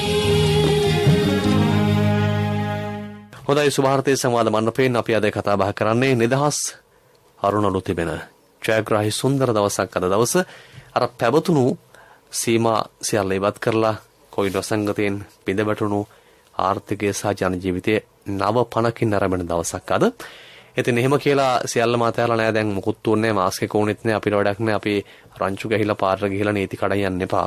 එහෙම කරන්න ගියොත් ආයේ කතා දෙකක් නෑ අර පෙරපෙවදී අගාධයට අපි වැටෙනවාමයි. ඒක ඔබ දන්නවා මිනිස් ජීවිතයක වැදගත්කම ජීවිතයේ අවිනිශ්චිත භාවය ජීවිතයේ බලාපොරොත්තුව ජීවත් වෙන්න තියෙන ආසාව අපි කොයිතරම්ද කියලා ගෙවුණු කාලේ දැක්කනේ. ආසාදිතක වුණා, ආසාදිත වුණා, රෝගේ වැඩි වුණා, හුස්ම ගන්න බැරි වුණා, රෝහල් වලට ගියා, ඇඳන් නැති වුණා. ඒ යුගය අමතක කරන්න එපා. දැන් ඒ යුගයට යන්න එපා. ඒ නිසා හැම විටම සෞඛ්‍ය පුරුදු එක්ක ජීවත් වෙන්න බලන්න. අද අපි කතා බහ කරන්නේ මේ කොවිඩ් වසංගතය හා මහජන වගකීම් පිළිබඳව වෛද්‍ය ඉන්දික ගුණවර්ධන මහත්මයා සමග. දැන් වෛද්‍යතුමනි අපි කතා කරා මේ පියවර කීපයකින් මේ සමාජ පසුතලය පිළිබඳව. රාජකාරී ආයතනයේට සීමා නිර්ණයන් නැතුව අද සේවකින් එනවා. ඒ කියන්නේ දුර බැහැර ඈත ඉන්න අය සෑහෙන කාලයකින් රැකියාවට එනවා. මොකද පොදු ප්‍රවාහනයේ ශක්තිමත් වෙලා තිබෙනවා. එතකොට ආයතන ප්‍රධානීන්ට වගේම සේවකීන්ට ඔබට මෙන්ම මටත් පුළුල් වගකීමක් තියෙනව නේද මේ සමාජ ක්‍රියාවලිය දුරස්තව තියාගෙන යන්න. ඔව් ඇත්තටම ඔබ කිව්වා වගේ දැන් අපි දන්නවා අද ඉඳන් අර අන්තර් පළාත් මහිතන සංඛ්‍යාරණ සීමාත් ඉවත් වෙලා තිනවා. ඉතින් ඒත් එක්ක මේ මෙතෙන්දී අපි රටේ ඇත්තම ආර්ථිකය මූලිකවම ගෙනියන්නේ මේ අපේ තියෙන මේ විවිධාකාරයේ වූ මේ පෞද්ගලිකාංශය සහ රාජ්‍යාංශ රැකියාව මගින්. ඉතින් මෙතෙන්දී අපි කතා කරන්න ඕනි අර ඔබ කිව්වා වගේ සේවක මහතුනුත් ඉන්නවා. ඒ වගේම ඒක හිමිකරුවන් නැත්නම් ආයතන ප්‍රධානීන් ඉන්නවා. ඉතින් ඒ අයගේ වගකීම් වෙනස්. ඒ කොහොම වුණත් අර මම මුලින් කිව්වා වගේ නව සාමාන්‍යකරණ ක්‍රියාවලිය තමයි අන්ත යන්න ඕනි. ඉතින් එතෙන්දී අපි මුලින් පටන් ගත්තොත් එහෙම ඒ හැමෝගෙම යුතුයකමක් වගකීමක් තියෙනවා එන්නත් කරණය කිරීම ගැනීම. ඒ කියන්නේ ඔබ පූර්ණ එන්නත් කරන්න ලක්ෂ්‍යමිතාව වැදගත් වෙනවා. ඉතින් එතනින් පස්සේ අපි කතා කළොත් එහෙම කියන්නේ සේවා කරන අයගේ කියන්නේ අපි නිලධාරීන් විදිහට මොකද්ද ඔබේ තියෙන යුතුයකම් වගකීම කියලා. ඉතින් මෙතෙන්දී වැදගත් වෙනවා අර කලින් කිව්වා වගේ මේ නිවැරදිව මුඛාවරණ පැළඳීම කියන එක. ඉතින් ඒ වගේම තමයි ඔබ මේ යම් කිසි විදිහකට මේ ඇතුල් වෙන පෙර අත් සබන්දා නිසිලෙස සේදීම අවශ්‍ය වෙනවා. ඒ වගේම තමයි අර වෙනදා වගේ අපි අර සුහද කතා බහ කිරීමට අපිට සීමා වෙලා තියෙනවා. ඉතින් මෙතෙන්දී අපි රාජකාරී කරනකොට ඒකට මූලිකවම තැන දීලා ඉතින් එතෙන්දී වැදගත් වෙන්නේ අර අපි අනිත් අයත් එක්ක සම්බන්ධතාවක් අවශ්‍යයි කරන්න. නමුත් එතෙන්දී අර විකල්ප ක්‍රමවේදයක් විදිහට දුරකථන මාර්ගයෙන් කරන්න පුළුවන්. දැන් අපි දන්නවා ඉන්ටර්කොම්ස් තියෙනනේ ඕනම ආයතනයක අභ්‍යන්තර දුරකථන. ඒතකොට ඒවා මගින් කරන්න පුළුවන් අර එවැනි දේවල්. ඉතින් අනිත් පැත්තෙන් අපි ගත්තොත් එහෙම විශේෂයෙන්ම මේ දැන් අපි හොඳටම මාස් එක දාලා හොඳටම හිටියත් අපිට මාස් එක ගන්න වෙනවනේ. විශේෂයෙන්ම අපි මේ කියන්නේ ආපන ශාලාවේදී හරි භෝජනාගාරයේදී මාස් එක ගන්න. ඔන්න ඔතනදී තමයි අර අපිට නොදැනුවත්ම අපි අර ඔක්කොම කරපු දේ අර කිරිකලයට දැම්මා වගේ. ඉතින් එතෙන්දී වෙන්නේ අර අපි ඔක්කොම දේවල් අමතක කරනවා. කතා බස් කරනවා යාළුවෝ හම්බුනා. ඉතින් මෙතෙන්දී තමයි මම හිතන්නේ වැදගත්ම අවධානය කරන දේ ඔබට බැරිලාරි ආසාදනය වෙන්න හැකියාව හෝ අවධානම වැඩිපුන අවස්ථාව මේ වගේ අවස්ථාව. ඉතින් එතෙන්දී අපි වැදගත් වෙනවා අපිට පුළුවන් නම් අපේ කෑම එක අර මම කලින් පාසල් දරුවන්ට කිව්වා වගේ වැඩිහිටිය කියලා නෑ. අපිට පුළුවන් නම් අපිට ගෙදරින් අපේ කෑම ගෙන ඒතර අනවශ්‍ය තදබද බැලක් වෙනවා මේ භෝජනාගාර තුල. අනිත් පැත්තෙන් අර වතුර එක උනම් මම හිතන්නේ අපිට පුළුවන්කමක් තියෙනවා නම් මම කියන්නේ හැකියාවන් ඒක කරන්න වැදගත්. ඒකට අපි අර අනවශ්‍ය විදිහට යන්න එහෙම අවශ්‍ය වෙන්නේ නෑ. වෙනම කෝප්පයක් භාවිතා කිරීමත් වැදගත්. ඔබ මතක් කළා වෙනම කෝප්පයක් භාවිතට ඒවත් අවධානය යොමු කරන්න. ඉතින් අනිත් පැත්තට මේකේ තවත් වැදගත්කමක් තමයි මේ දැන් ඔබ රාජකාරී ස්ථානයෙන් බැහැරව යාමට පෙරත් අර නිවැරදි ලෙස මුඛාවරණ පැළඳලා පිටවීම වැදගත් වෙනවා. දැන් අපි දන්නවා හුඟක් සේවකයෝ එන්නේ ඇත්තටම මගී ප්‍රවාහන සේවා වලින් තමයි පොදු ප්‍රවාහන සේවා වලින් තමයි එන්නේ. ඉතින් එතකොට මෙතෙන්දී වැදගත් වෙනවා අපි දන්නවා දැන් පොදු ප්‍රවාහන සේවාවලදී ඊටාම වැදගත් වෙනවා අපි දන්නවා සමාජ දුරස්ථභාවය කියන එක රැක ගන්න අමාරුයිනේ. ඉතින් එතෙන්දී අපිට ප්‍රධානම අවිය තමයි මේ මාස් එක. මාස් එක ඊටාම නිවැරදිව පළදීමත් අපිට පුළුවන් වෙලාවට අර විෂ බීජනාශක දියර වලින් මේ නිවැරදි ලෙස මේ හොදා ගන්න පුළුවන් වෙනවා. ඉතින් ඒ දෙක තමයි ඔබට අර භාවිතා කරන්න පුළුවන් ක්‍රම දෙක. විශේෂයෙන්ම ඔබ මේ කාර්යාලයෙන් බැහැරව යෑමේදී සහ නැත්නම් කාර්යාලයට එනකොට මේ ප්‍රවාහන පහසුකම් සපයා ගැනීමදී. ඔයතුමනි දැන් මේ මාස්ක් එක පැළඳීම පිළිබඳවත් යලි කතාබහක් සමාජය වෙලා තිබෙනවා.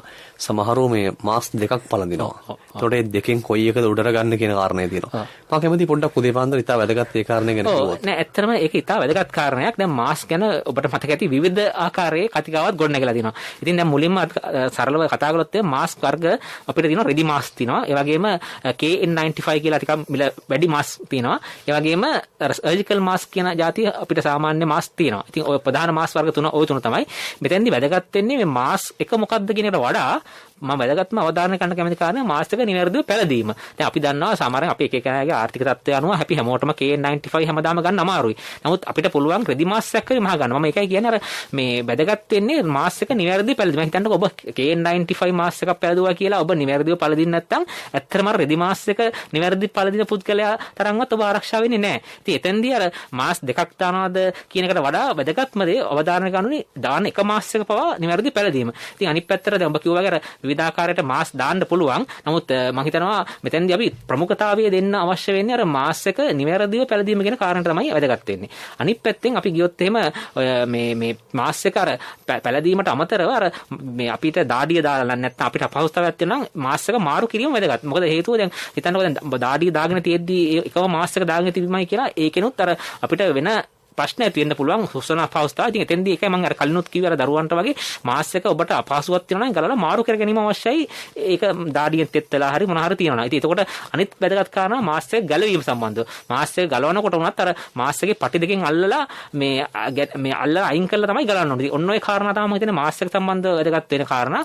තවත් වැදගත් කාරණාවක් තිබුණා. දැන් සමහරු මේ මාස්ක් එක පළඳීමේ පැය ගණන නැත්නම් දින ගණන පිළිබඳ පූර්ණ අවබෝධයක් නොමැති බවක් සමාජය අපිට පේන්න තියෙනවා. සමහර මාස් දැක්කම ඒක එකිනෙකාගේ ආර්ථික මට්ටම වෙනස් වෙනයි. ආරක්ෂාව ගැන ඔතුමා දෙයක් කියනවා වැදගත්. ඇත්තටම ඒක තමයි මම මුලිනුත් කිව්වේ. අර ඔබ වැදගත්ම වෙන්නේ අංක 1ට හිතන්න ඕනේ මෙතනදී මාස් එක නිවැරදිව පැලදීම. එතකොට අපි නිවැරදිව පැලදීමට අර යම් කිසි ආකාරයේ මාස් එකක මේ කියන්නේ කුණු ගෑවිලා නම් අපවිත්‍ර වෙලා නම් අර බූල් වගේ ඇදිලා තියෙනවා නේද? ඒතකොට ඒකෙන් ඔබට අපේක්ෂිත ආරක්ෂාවක් එන්නේ නැහැ. ඉතින් එනි අවස්ථාවකදී ඔබ මාස් එක මාරු කරන්න අවශ්‍යයි. මම ඒකයි අර ඉස්සලත් කිව්වේ අපි පළදින මාස් එක වර්ගයට වඩා වැදගත් වෙන්නේ අපේ හැකියාවට අනුව මොකක් හරි මාස් එකක් භාවිතා කරලා ඒ පිරිසුදුව නිවැරදි ලෙස පැලදීම කියන එක තමයි මම හිතන්නේ වැදගත් වෙන්නේ.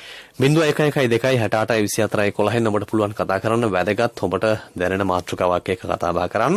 0112 68 24 11 0112 68 94 28 මේ දුරකථන අංක දෙකෙන් ඔබට දැනගැනීමට අවශ්‍ය යම් දෙයක් තිබේ නම් සුභාරතී සංවාද මණ්ඩපයට දැන් කතා කරන්න. ඔබේ නම ගම කියන්න ප්‍රශ්නය කෙරෙන් ඉදිරිපත් කරන්න. අපි සූදානම් වෛද්‍යතුමාට අවස්ථාව දෙන්න ඔබට තියෙන ගැටලු निराකරණය කරලා දෙන්න. 0112 68 24 11 වගේම 0112 68 94 28. හොඳයි දැන් වෛද්‍යතුමනි අපි කතා කරා මේ රාජ්‍ය ආයතන සහ පෞද්ගලික ආයතන ගැන. ඒ වගේම තවත් වැදගත් කාරණාවක් තමයි මේ ආයතන ප්‍රධානීන්ට පෞද්ගලික සහ රාජ්‍ය විශේෂයෙන්ම Taman ලාභයක් ගන්නව නම් විශාල ආර්ථික ලාභයක් හොයන ආයතන අපේ රටේ ඕන තරම් තිබෙනවා. ඒ නිසා ඒ සියල්ල හොයන්නේ මේ ශ්‍රමිකයාගේ ශ්‍රමය මතින්. ඔවුන්ගේ ජීවිතයම කැප කරලා දෙන රැකියාවට. ඒ නිසා ආයතනයේ පැත්තෙනුත් පොඩි දායකත්වයක් දෙන්න අවශ්‍යයි මේ කාලේ. ශුභ විහරණය කරන්න, ඉන්න පරිසරය බලන්න, කන්න බොන්න යන තැන පිළිබඳව විකල්ප අවස්ථා ඇති කරන්න, දැන් කෑම ගන්න පුළුවන් අවස්ථා ස්ථාන කීපයක් නිර්මාණය කරගන්න. ඒක වැදගත් කාරණා. ඒක ඉතාල වැදගත් කර්ම එකයි කිව්වේ. දැන් අපි සාමාන්‍ය මේ සෞඛ්‍ය මාර්ගෝපදේශ පිළිපදිනකොට අපේ සාමාන්‍ය දෙයක් තියෙනවා අර හිතකර පරිසර තත්ත්වයට අපි කියනවා සපෝටිව් එන්වයරන්මන්ට් එකක් කියන එක වැදගත්. දැන් හිතන්නකෝ දැන් අපි කිව්වට අත හොදන්න කියලා වතුර නැත්තම් අපිට අත හොදන්න බෑනේ.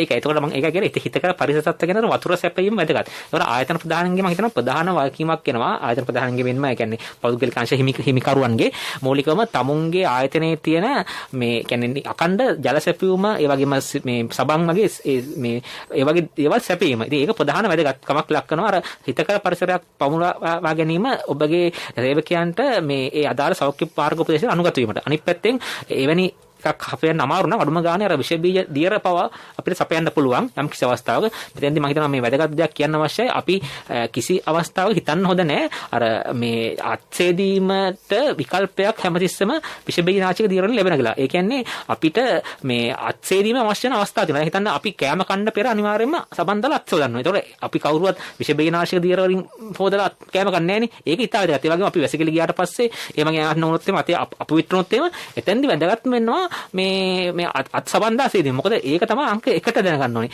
අරක අපිට අර ලේසිවට අපිට කරාට මේ ප්‍රධාන ප්‍රමුඛතාවය දෙන්න ඕනේ. මොකද බාර ඒක වැදගත් වෙනවා මෙතන මේ අවධානය ගන්න. අනිත් පැත්තෙන් අපි දන්නවා ආයතනවල මේ ඒ කියන්නේ විවිධ උත්සව තියෙනවා, සංഭാෂණ තියෙනවා, විවිධ ලොන්චින් වගේ දේවල් තියෙනවා. ඉතින් එතෙන්දී වැදගත් වෙන දෙයක් තමයි මම හිතන්නේ අපිට පුළුවන් නම් ඒවා සීමා කරන්න. අඩුම ගන්න අපිට දැන් හිතන්නකො ලොන්චින් වගේ දේවල් උත්සව තියෙන පෞද්ගලික ආයතන අපි දන්නවා ඔන්ලයින් මාර්ගෙන් කරන්න පුළුවන්. දැන් හැමතිස්සෙම මම හිතනවා දෙන්න පුළුවන් වැදගත් උපදේශ තමයි ඒ ඔබට ආර්ගගත ක්‍රම නැත්නම් ඔන්ලයින් ක්‍රම භාවිත කරන්න පුළුවන් හැම අවස්ථාවෙම ඒකට කරන්න අනුගත වෙන්න. එතකොට ඒකෙන් හුඟක් අමදාරම අඩු වෙනවා. අනිත් පැත්තෙන් අර අපිට හිතන්නකො මොකක් හරි උත්සව පවත්වන්නම අවශ්‍යයි කියලා. ඒ කියන්නේ ඒක අවශ්‍යමයි. එහෙම වුණොත් මම හිතනවා වඩා හොඳයි එලිමහනක් වගේ මේ අදාළ පරිශ්‍රය තෝරාගෙන ඒක කරන්න. මොකද එතකොට අවදානම අඩුයි, සමාජ දුරස්ථතාවය පවත්වා ගන්නත් ලේසි. අනිත් පැත්තෙන් අපි දන්නවා දැන් හුඟක් ආයතන වල වායු සමීකරණය කළා දිනවා. ඉතින් මෙතෙන්දී ඔබ අහලා ඇති වායු සමීකරණය කරු පරිසරයක ඉන්න පුද්ගලයන් අතර මේ බැරි වෙලා හරි යම් ආසාවිතයක් හිටියොත් ඒක ඉතා වේගෙන් පතුරන්න පුළුවන්. ඉතින් එතකොට අපි සෞඛ්‍ය මාර්ගෝපදේශවත් පැහැදිලිවම කියලා දෙනවා. ඔබට හැකියාවක් තියෙනවා නම් මම හිතනවා ඒ ආයතනය වාතාශ්‍රය හොදින් එන විදියට ජයන්ලර්ලා විදුලි පංකා දාන්න පුළුවන් නම් අර AC එකට වඩා වැදගත් වෙයි. තව අනිත් ඵලදායීතාව වැඩි වෙයි. ඒක දෙපැත්තෙම හොඳයි. මම කියන්නේ ඔබේ ආර්ථික තත්ත්වයට යම් කිසි විදිහකින් හොඳයිනේ. විදුලි බිල වැඩිපුර යනවනේ AC වලට. අනිත් පැත්තෙන් ඒකත් වැදගත් වෙයි කියලා මම හිතනවා. මේ හොඳයි දැන් අතරම මේ උදේ 7:44 වෙලාව සුභාරතී සංවාද මණ්ඩපයෙන් අපි කතා කරන්නේ අද දවසේදී තාමත් වැදගත් අපේ අද නිදහස් පරිසරයකට යනවා. ලස්සන සුන්දර රටක් නිර්මාණය කරගන්න පුළුවන්කම තිබෙනවා. ආර්ථිකය ජනනය කරන්න පුළුවන්, වැඩ කරගන්න පුළුවන්, ව්‍යාපාරික ස්ථානට විවෘත වෙනවා, රැකියාවට යන්න පුළුවන්, පාසල් දරුවන්ට පාසල් යන්න පුළුවන්. ඉතින් කොවිඩ් වසංගතය හා මහජන වගකීම් අපි කොයිතරම් ඉටු කරනවද කියන කාරණය සුභාරතයෙන් මේ කතා බහ කරන්නේ.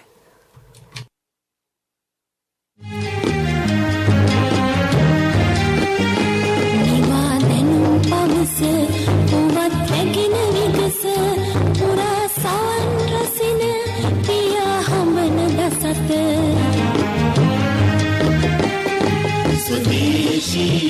සේවයයි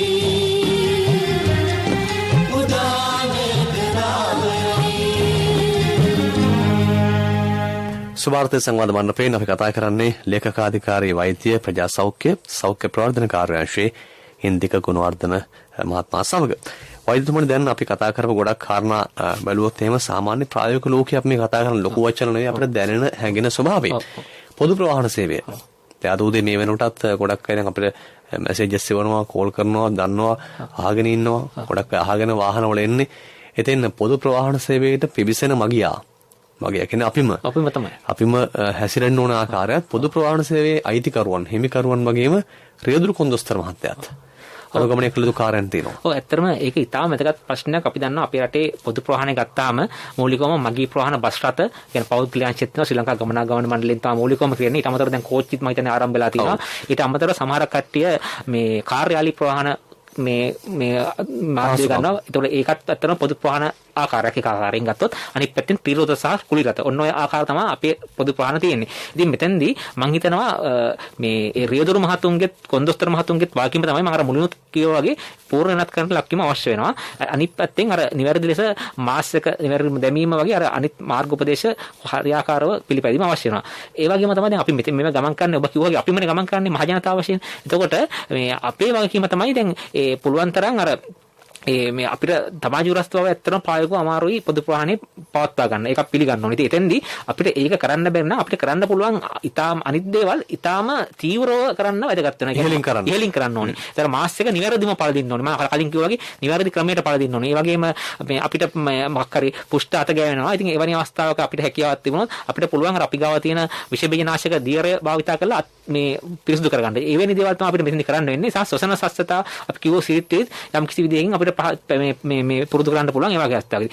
ඉතින් අනිත් පැත්තෙන් අපි ගත්තොත් එහෙම මූලිකවම මේ මෙතනදී තවත් දෙයක් තමයි අපි අර පොදු ප්‍රවාහන සේවයේ භාවිතා කළා අපි බහැලා යනකොට අපි අනිවාර්යයෙන් මතක ඇතුවම අර මම කිව්වා වගේ අර අත විෂ බීජනාශක දියරකින් දෝවණය කරගන්න අවශ්‍යයි. අනිත් පැත්තට අපි කොහේ හරි යන ස්ථානයේ තියෙනවා නම් යම් කිසි සබන්ජෝලා ජලයේ සෝදන තැනක් එතෙන්දී අපි ඒක නිවැරදි ලෙස හොදා ගැනීම අවශ්‍යයි. මම හිතන්නේ ඒක තමයි මූලිකවම පොදු ප්‍රවාහනය කියන්නේ වෙන්නේ. අපිට මම හැමතිස්සෙම කියනවා අපිට කරන්න බැරි දේට වඩා අපිට කරන්න පුළුවන් දේ සම්බන්ධව අපි හිතලා ඒ ගැන ඊටාම නිවැරදි ලෙස ඉහළින් අනුගත වීම කියන එකයි. හොඳයි අතරම දැන් කොවිඩ් වසංගතයේ හමුවේ විතරක් නෙවෙයි සමස්ත ජීවන රටාවෙත් අපිට ගොඩක් හොරුපුරුදු සමහරකට මග හැරුණා. ඒ වගේම සමහර දේවල් තිබෙනවා අකණ්ඩව ක්‍රියාත්මක කරන්න ඕන දේවල්. දැන් අපි ගත්තොත් ආසාදිතයෙක් ඔබේ ආයතනයේ හෝ පාසලේ හෝ රැකියා කරන තැන හෝ පොදු මාර්ගයේ වාර්තා වුණොත් ඔවුන්ට කාරුණික වෙන එක. ඔවුන් පිළිබඳව හොයලා බලන එක. අර අපි කියන අතේ පය ගා ගන්න නැතුව වැඩේ හරියට කරන්න මේ කාරණා. එතකොට ඔවුන්ට කාරුණික වෙන එක. දැන් ගමක රෝගියෙක් වාර්තා වුණොත් ඔවුන් කොන් නොකර බලා ගන්න එක. මෙන්න මේ සමාජ පද්ධතියට පණවිඩයක් අවශ්‍යයි.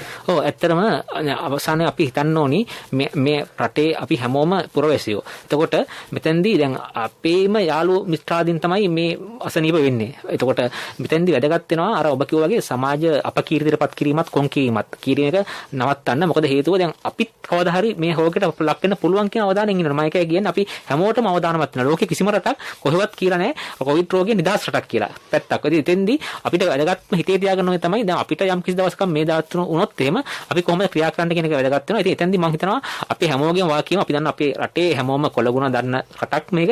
ඉතින් එතනි අවස්ථාවේදී වැදගත් වෙන්නේ හැමෝම අපිට හැකි පමණ උදව් කිරීම. දැන් අපිට ඕන තරම් එහෙම සිද්ධින් වාර්තා වෙලා තියෙනවා. කියන්නේ ඔබ අසා ඇති අර මේ එවැනි අර නිරෝධායන රෝගීන්ගේ ගේට්ටු වෙල්ලලා ආහාර ගිහින්ලා තියෙනවා. එවැනි දේවල් තමයි අපි කියන්න ඕනේ. ඔබ කිව්වා වගේ ඒක ඉතා වැදගත් වෙනවා. අර නොකිරීමත් ඒ වගේම සමාජ අපකීර්තියටපත් නොකිරීමත් සහ ඕන්ට රැක බලා ගැනීමට අපිට හැකි පමණ දේවල් කරන්න පුළුවන් දේවල් කිරීමත් කියන එක. හොඳයි ඒත් එක්කම දැන් වෛද්‍යතුමනි මේ ප්‍රතිශක්තිකරණය හදාගන්න එක.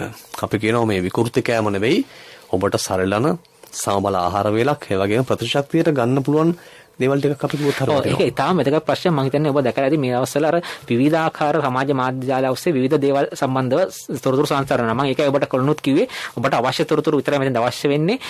අවධානය යොමු කරන්න. ඉතින් මෙතෙන්දී විශේෂ කියලා කෑමක් නැහැ. කොවිඩ් වසංගතයෙන් මිදෙන්න කියලා අපිට අවශ්‍ය වෙන අර ඔබ කිව්වා වගේ අපේ සමබල පෝෂ්‍යදායී ජීවන රටාව මේ ආහාර වේල අනුගමනය කරන්න. එතෙන්දී වැදගත් වෙන අර එළවලු පළතුරු කියන එක ආහාරයට එකතු කරන්න. ඉතින් අපිට හැකි පමණ හැකියාවක් තියෙනවා නම් අර මේ අපිට එළවලු පළතුරක් ආහාරයට එකතු කර ගැනීම තමයි මම හිතන්නේ ඔබ කිව්වා වගේ ප්‍රතිශක්තිය වර්ධනය කර කරගෙන යන්න මෙතෙන්ට අවශ්‍ය වෙන්නේ. එහෙම නැතුව අර මම කිව්වා වගේ දැනටත් කියන්නේ අර විවිධාකාර මෙහෙම කෑමක් තියෙනවා අරම කෑමක් තියෙනවා කියලා ඒවට අරලා ඔබේ සල්ලි නිකන් නාස්ති කරන්න එපා. ඔබ විද්‍යාත්මක සාක්ෂි මත පදනම් වෙලා බුද්ධිමත්ව කටයුතු කරන්න කියලා තමයි මට කියන්න තියෙන්නේ. දැන් ඉලවලු ටිකක් ගන්නව නම් අර ගොඩක් අය අහන කතාවක් තමයි තම්බලද නැත්නම් සාමාන්‍ය මද කොහොමද මේ කාරණේ ගැන? ඔව් ඇත්තටම අපි දන්නවා දැන් එළවලු වල මූලිකවම අපි දන්න තියෙන්නේ විටමින් කියන දේවල්. ඒතර විටමින් වලින් තමයි අපේ ඇගේ ප්‍රතිශක්තිය වර්ධනයට මූලිකවම ඕන වෙන්නේ. ඉතින් එතකොට එළවලු ඉතාල හොඳින් පිරිසිදු කරලා අර තම්බල ආහාරට ගැනීමත් හොඳයි. ඉතින් මම අපි කියන්නේ කොහොම හරි අර ආහාරට ගැනීම ක්‍රමයට වඩා අපිට හැකියාවක් තියෙනවා එළවලු ගැනීම තමයි වැදගත් වෙන්නේ. අපි සාමාන්‍ය කියන අර අපේ සෞඛ්‍ය මාර්ගෝපදේශ අනුව විශේෂයෙන්ම කෑම සම්බන්ධව තියෙන එතන දිනකට එළවලු 3ක් පළතුරු 2ක් කන්න කියලා පුළුවන්කමක් තියෙනවා. ඉතින් එතකොට අපි කියන්නේ අගේට වඩා කියන්නේ ගානට වඩා පුළුවන්කමක් තියෙනවා ඔබට හැකි ආකාරයෙන් විරමණ එළවලු පළතුරු ආහාර එකතු කරන්න. ඒක තමයි කියන්න තියෙන්නේ. ඒතකොට ඒක එක එක්කෙනාගේ ආර්ථික රටාව අනුව වෙනස් වෙනවා. ඉතින් වැදගත් වෙන්නේ ඒකයි. හොඳයි ඉතින් අපි මේ කතා බහ කරමින් ඉන්නේ හොඳයි කොයිඩ සංගතයෙන් මිදුණු යම් තරමක මිදුණු නිදහස් පරිසරයක් ගැන. හැමතුමක් තියෙන අපිට යම් අදහසක් පිළිබඳව සුබදර්ශනක් ඔබ කවුද කොහෙන්ද ආයිබෝන්? තෙරුවන් සරණයි. පුතා මම හොරණින් විශ්‍රාමලත් ගුරුවරියා. මම මේ අවස්ථාවේදී මේ මගේ හැඟීමක් ඉදිරිපත් කරනවා.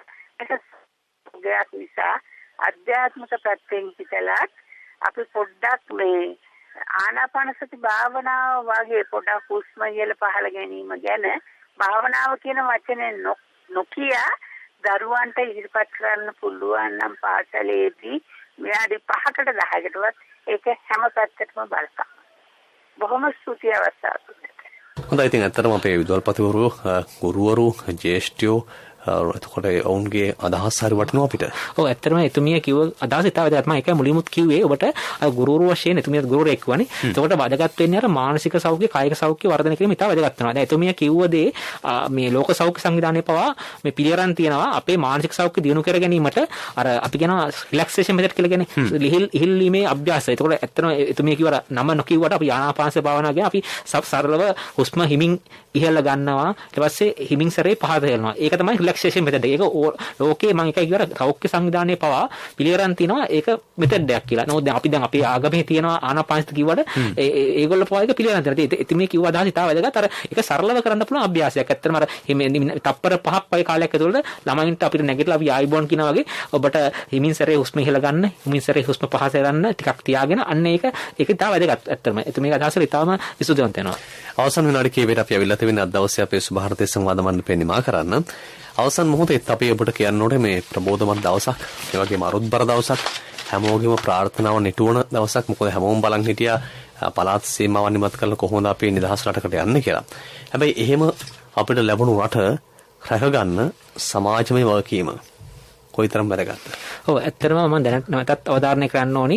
අපි දන්නවා මේ තත්ත්වයටපත් වීමට අපි හැමෝම කැපකිරීම කළා තියෙනවා. අපේ ආර්ථික වශයෙන් දුෂ්කරතාව විඳගෙන තියෙනවා. ඉතින් ඒ රැකගත්ත දේ අපිට ඉදිරියටත් ඒ විදිහට ආරක්ෂා කර ගැනීමට අපේ රට කොවිඩ් වසංගතයෙන් මිදීමට යන ගමනේදී ඔබගේ සමාජ යුතුයකම වාක්‍යම ගැන ඉතාල වැදගත් වෙනවා. මම නැවතත් මතක් කරන්න කැමතියි. ඔබ යම් කිසි විදිහකින් එන්නත් ලබා ගන්න නොමැති නම් ඔබ එන්නත් ලබා ගන්න ඔබ එන්නත් ලබාගත යුතු වයසේ සිටි අයෙක් නම් එමගින් පූර්ණ එන්නත් කරන්නට ලක් වෙන්න ඒ වගේම ඔබ ආරක්ෂා වෙන ඔබ ආදරණීයවත් අටත් ආරක්ෂා කරන අනිත් පැත්තේ මේ නම සාමාන්‍යකරණය කියන ක්‍රියාවලියේදී අපිට වැදගත් වෙන අර මම කලින් කිව්ව සෞඛ්‍ය මේ පුරුදු ඒ විදිහටම පවත්වා ගැනීම වැදගත් වෙනවා. මොකද ඒක ඔබේ අර චර්යාත්මක වෙනසක් මුතුලින් ඒ කිරීම තමයි අපි වැදගත් වෙනවා. මම ඒක කියවර බල ගැනීම කියන සංකල්පය තුලින් ඉතින් එමගින් අපිට අර බයිසිකලේ රෝද දෙකක්ම තියෙන්න ඕනේ. බයිසිකලේ ඉදිරියට දාවන වෙන්න. ඉතින් එක පැත්තකින් අර සෞඛ්‍ය මාර්ග උපදේශ පිළිපදින ගමන් අනිත් පැත්තෙන් එන්නත් කරණය ලක් වෙලා ඉදිරියට යන්න මේ අපි හැමෝගෙම මේ සහයෝගය බලාපොරොත්තු වෙනවා කියලා මේ ඔබ හැමෝටම සහයෝගය ඉල්ලා සිටිනවා ගෞරවයෙන් කියලා මම අවසන් කරන්න කැමතියි.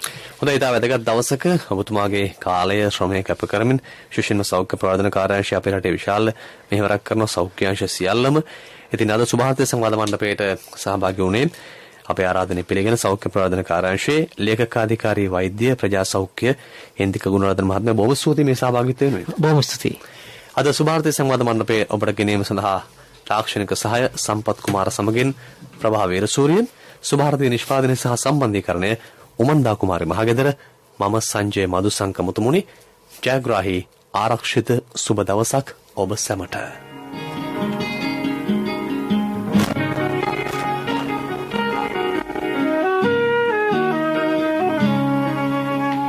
දැනුම ලබාගමු උදෑසනකසේ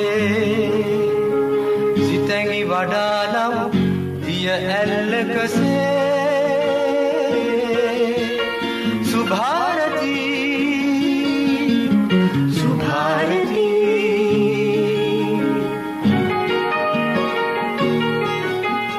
දෙසවන සරසන වදනින සිතුවිලි උපදින හඬකින ඔබගේ නිවහන සොයා ඇදේ සුභා